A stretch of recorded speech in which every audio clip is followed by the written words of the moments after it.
तर काल पुण्यात पुन्हा एकदा माणूसरूपी हैवानियत पाहायला भेटली.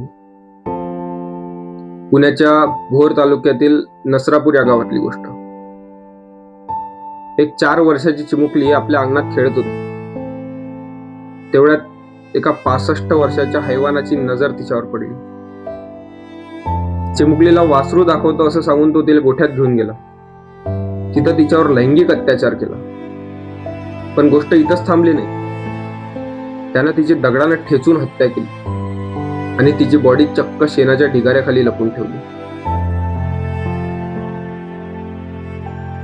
जेव्हा पोलिसांनी या आरोपीला पकडलं तेव्हा आरोपीनं स्वतःहून आपल्या गुन्ह्याची कबुली दिली. लोकांनी या घटनेच्या विरोधात पुण्याच्या नवले ब्रिजवर रस्ता रोको आंदोलन केलं. लोकांचं म्हणणं आहे की त्याला आमच्या ताब्यात द्या, नाहीतर त्याला भर चौकात फाशी द्या. कारण ही महाराष्ट्रातली पहिली घटना नाही. अशा हजारो केसेस दरवर्षी महाराष्ट्रात रिपोर्ट होतात.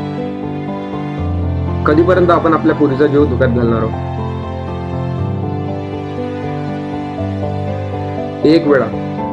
एक वेळा फक्त सरकारनं अशा हैवानाईला भर चौकात फाशी द्यावं, नाही तर भर चौकात अशाचं एन्काउंटर करून टाका.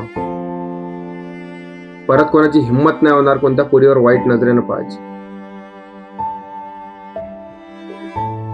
तुम्हाला काय वाटते, अशा आरोपीला कुठली शिक्षा झाली पाहिजे? कमेंट करून नक्की सांगा.